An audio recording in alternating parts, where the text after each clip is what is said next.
What's up, VIPs? Inside DFS Army, it's Choppadong, and I am going to show you something today that we haven't done for a very, very long time. I was going to make an express slate type video, and these slate breakdowns, you guys understand the process, lather, rinse, repeat, lather, rinse, repeat.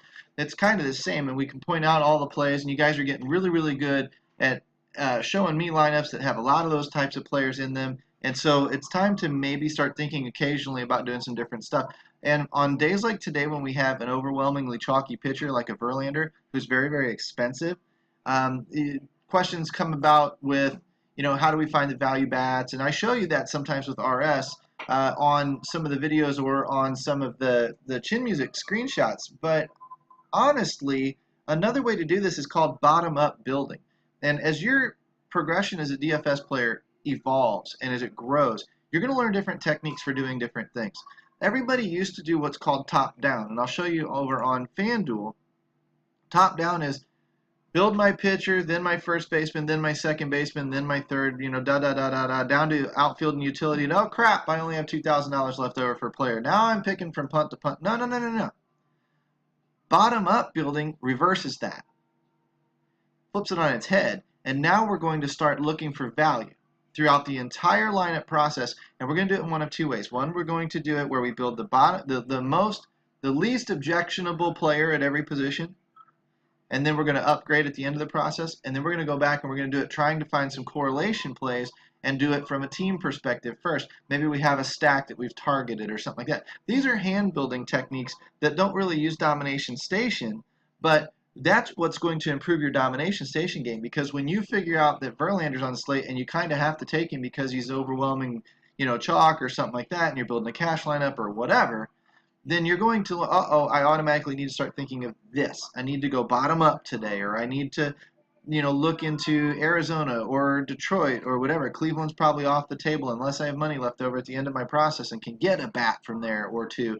You're going to be thinking about that stuff on the back end of your process. You know what they say about goals in life is you establish the goal down the road and then you work your way backwards. You establish a budget and then you work your way backwards. If I wanted $2.5 million when I retired, I need to work my way backwards and figure out what I need to start saving today at a certain rate of return to accumulate that by retirement. It's the same exact philosophy when we're talking about bottom up building. So if I wanted to look at bottom up building, I'm using Research Station for it. I mean, I can thumb through this way, start at the very, very bottom, and just take guys that I think are maybe in there. Walters, no, probably not. Some of these guys lineups aren't in there. Danny Jansen, probably not. I want somebody who's probably pretty good. Garver, maybe in Minnesota. What I'm doing is then I'm going to click him in there. Well, Chris Davis in Baltimore. If he's running hot, I would like to use the Research Station as a crutch for me first. But watch what's going to happen. When I take these guys out, I take Verlander out, I've got a $3,889. This is the most important number you've got. It's your average salary remaining. This is what's going to free up the room to breathe at the end of your process instead of the normal way of building, which strangles you at the end. This will give you a ton of room to breathe. It's much better at the end when you've already got some players that you like to all of a sudden look between the players you have remaining and see that you've got, $3,500 left, and you can choose between a few studs. Or it's easier, it's more relaxing that way, less stressful that way than when you look at the end of your lineup and go, oh my God, $2,200. What crap do I pick from now? That's not how you build your lineups. So when we put Verlander in, automatically, boom, he drops to under $3,000 average salary. So that's why I'm going to go into this situation and I'm going to scroll down and I'm going to try and stay under $3,000 the best I can everywhere. Okay, so James McCann we just saw fly by. A lot of these guys down here, Avila maybe is playable. Chris Davis, let's say, bang, least objectionable player. Him or Garver, same diff. Now we're up to 3,100. I go up to second base and I do the same thing. I go all the way down here. Let's see if we can find somebody that helps us down low here. Valeka, no. Wong, probably not. Forsythe, yes. Boom. Now if I wanted to, I could take Garver. I'm already correlating. See what I'm saying? So if I go to catcher and first base, because I already saw that, now I'm already correlating with Garver. Boom. Now I'm mini stacked. That's going to help. Now I go to third base. I scroll all the way down. Let's see what our average salary remaining. 3,200. We're coming up. We're getting some breathing room. I might be watching for offenses like Arizona, Pittsburgh, Toronto. Okay, let's say I wanted to focus on Pittsburgh. There's Colin Moran. Now shortstop. I scroll all the way down. Now watch, Jordy Mercer will probably pop in there pretty good, pretty soon. Escobar Mercer, bang, 7-9 mini stack, 6-8 mini stack. I'm already correlating, and I'm not even really trying to. I mean, I'm paying attention, but I'm not really trying to. And look, I got 3,600 left for 3 outfield spots and a utility. Now, I can keep going down here by least objectionable activity, or least objectionable player. Lamari, nah, probably not. Maybe, maybe not. Whatever. Preston Tucker, probably not. Delano DeShields, I'm not focused on Texas necessarily. Maybe. Cave in Minnesota, maybe. Billy Hamilton, Aducci in Detroit. Okay, not bad, right? I can keep going this way. Or I can actually take it here.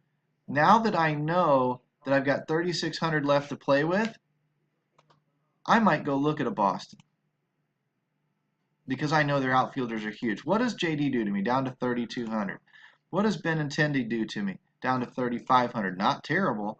What does Jackie Bradley not starting? Mookie Betts. I'm not probably going to be able to take all 3 of those outfielders, because now I'm down to 200 left for 1 player. But I bet I can get 2 of them. Now I can go back to, that's strangling myself again. But okay, so the world didn't exactly open up to me. But I could probably take 1 of those guys. If I come back here to everywhere and I go back down into the low 2000s, scroll my way back up and stick with the least objectionable activity. Delano DeShields probably not. Cave, no. Aducci, yes. Ortega, Kiermaier, Bonifacio, Parra, Kyle Tucker, Carlos Gomez, Russell Herrera, Brett Phillips, Adam Engel, probably not, probably not. Inciarte maybe in Atlanta. You know, batting in the 6th hole, you know, not bad. I wouldn't, if that's all I had left, I'd be kind of okay with that. John Jay for sure. And now I'm in the utility spot, $7,600. You want bets? Throw him in there now. You know, it's not a terrible lineup, but it's not great. We're going to still come down here. We're going to see who's the lowest possible guy. It's Chris Davis, right? I've got $5,500 left over. Now, I wouldn't run this lineup out there, but now I've got $5,500 to play with. If the first guy I wanted to take out was him, because I want to leave my Minnesotas and my Pittsburghs in there, you know what I want to take? Maybe I want to build on Arizona. So I take Atlanta and maybe Aducci out, and I start looking at what kind of spots can I do in Atlanta. Whoops, I need to leave Aducci in there because I probably cannot find the guys that I need all in that offense. So I want to come over here, let's say, to Atlanta and work around Inciarte. Let's say I wanted Markakis. I've got the room for him. You know, it might cost me Aducci. That's fine. Now I got $6,000 for a utility still, right? I can still keep upgrading. So, and I've got 2 Atlanta guys. If I wanted to ditch, say, Mitch Garver, and instead complete my stack with Freddie Freeman in Atlanta, boom, 3,900 left for my utility. Can I get a pretty good utility player at 3,900? Of course I can. Upton, Brantley, Bregman, Marte, Didi Gregorius, Aaron Hicks. I mean, these are all decent names, right? So I can complete my lineup with ease. I've saved my most flexible spot for last. I've saved a ton of money for later. This is one way that you can do this. It pays to do your research beforehand so that you have an idea of what names are hot, what names are in offenses you're looking for, that sort of stuff. And you can build this way very, very easily and have a ton of room left over. So again, there's no reason why you shouldn't pay up at pitcher unless you can find a better pitcher to pay up for. You know, I mean, or a cheaper pitcher to play with. If I wanted to throw Paxton in there and save a little bit of money, I can. But look, I've got a Paxton Atlanta stack with $5,300 left over for 1 player. That gets me Mookie Betts if I want. What I can do is I can take Forsythe's a pretty good value play. Mercer and Colin Moran, you know, whatever. Where was David Freese? Maybe he's in a little better spot at that 2,500. He's not much of a downgrade or an upgrade. So he doesn't cost me a lot of money in the 4 hole. So now I can start looking around. If I even wanted to use him as a one-off, I've got Atlanta in 3 places, Minnesota, What if I wanted to look through Minnesota and complete that stack a little bit? Or what if I wanted to go Arizona? What if I wanted to, let's say we'll leave Forsythe in there for now. We'll can the Pittsburgh guys. We've got John Jay. Let's look at Arizona, because we know they were a cream de la creme offense tonight. I'm going to come down here with David Peralta in the utility. I'm going to look at third base, find me some Eduardo Escobar. Now I've got a Mensah player at shortstop if I want. It's handcuffing me a little bit, so I probably can't quite do that.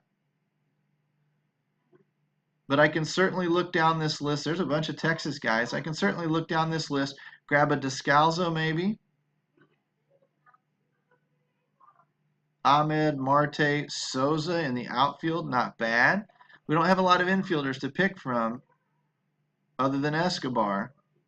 You know, but if I wanted to swap out Freeman and throw Goldschmidt in there, right, and keep these as two stacks, you just play around with it. I'm watching this number right here. For my shortstops, I mean, I might throw a Marte in there. I might go back to Pittsburgh for Jordy Mercer since he was cheap.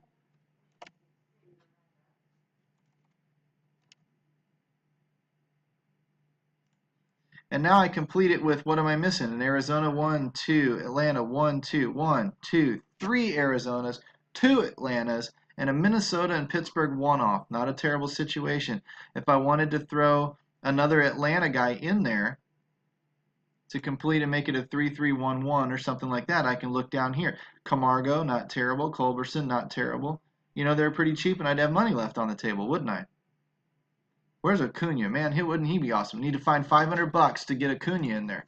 If I did something like that, it might cost me, you know, Escobar or somebody else, but I could make it work. If I went off of Paxton, came down to a J Hat, boom. Is that a lineup you'd be happy with? And it all came from the bottom-up approach. It all came from starting at the bottom and then upgrading as you went. And you can use the research station to start doing stuff like this. You can sort your WOBAs again. You can click off, you know, I want Arizona. I want Atlanta. Don't upgrade on me, you stupid RS. If this happens to you too, guys, it's frustrating, isn't it? So now I've got some Atlanta, Baltimore, Boston. Those were offenses that we were targeting. Cleveland, Detroit, Minnesota, Pittsburgh, maybe even St. Louis because I'm a homer, Texas, Toronto. I've got enough offenses in there, right? Now what I can do is I can sort these out. If I want to start picking out who's the best of the best, I can do the bottom-up building approach by just limiting my first baseman and my catchers and pick a couple from this list, right? Cheap guys. Cervelli, if I wanted Cervelli, let's try it this way. Let's focus on some different teams. Take Verlander again, run Cervelli in there.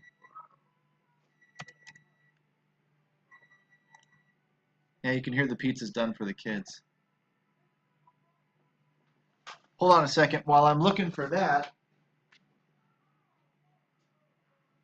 all we're going to end up doing is focusing a little bit on Pittsburgh for dirt cheap here. So when I go back to the research station, I've got my first baseman and my catcher. Now I'm looking at my second baseman. Logan Forsythe's in a pretty darn good spot. Kipnis in Cleveland's not in a bad spot. Let's do that. Let's see if we can't get Kipnis started. But I'm using the research station and the hot bats right now to start pointing out where I should be focused. I'm looking for cheap bats here now. Candelario, Free, Camargo, Nunez. Okay, these guys are all pretty cheap. So when I kick over here and I start looking,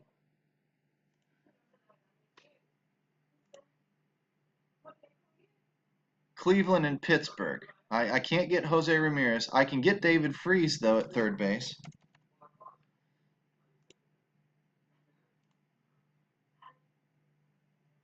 Thought there was another one in there, too, earlier that was even cheaper. But anyway, now we can kick over to shortstop.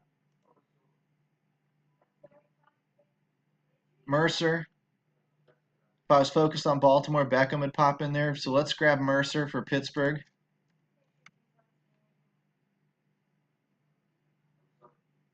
And look, we're building this average player back up there again. Now it's up to 3,300. And now I've got Pittsburgh, Pittsburgh, Pittsburgh, Cleveland. And what in Cleveland could I possibly find in the outfield? Probably Brantley. Yeah, decent spot. He's about the only one. But then I've got a utility spot where I can complete the stack if I get enough money left over. So let's throw Brantley in there. And let's keep working on that money because I've got 3 Pittsburghs and 2 Clevelands. I'd really like another Cleveland. In that outfield spot, we may have to go digging for some wicked value. Let's just say Castellanos is in a good spot, right? He's under that mark. We'll see if he's enough under that mark to help us out. Find a real cheap one here. John Jay. Jackie Bradley's not starting tonight. So if I go with John Jay in my last outfield spot, there's my one-off. So I've got 1, 2 Cleveland, 1, 2, 3 Pittsburghs, a couple of one-offs in Castellanos and John Jay, and I've got 3,900 left for my utility spot. What can I get out of Cleveland to complete that stack for 3,900? Yonder Alonso. I've already got Kipnis. So, now you're completed. That's just another way to do it. Sorry guys, I had a knock on my door, but I think you're getting the point. I think you're understanding how we're using the research station to find the cheaper players. We're focused on the average salary remaining, and we can use some big bats. I mean, look at this. Pittsburgh and Cleveland, for crying out loud, with good couple of one-offs in there. I might enter that one just on my own. Looks like I can't, so hopefully, I can. I mean, these are decent lineups tonight. So anyway, hopefully you get the idea. I'm going to go play around with some more lineups. Hopefully you guys get used to the bottom-up building yourselves. It's just another way to build, especially when value is very, very tight. Use it on DraftKings. It works really, really well on DraftKings. All right, guys, take care. We'll talk to you soon.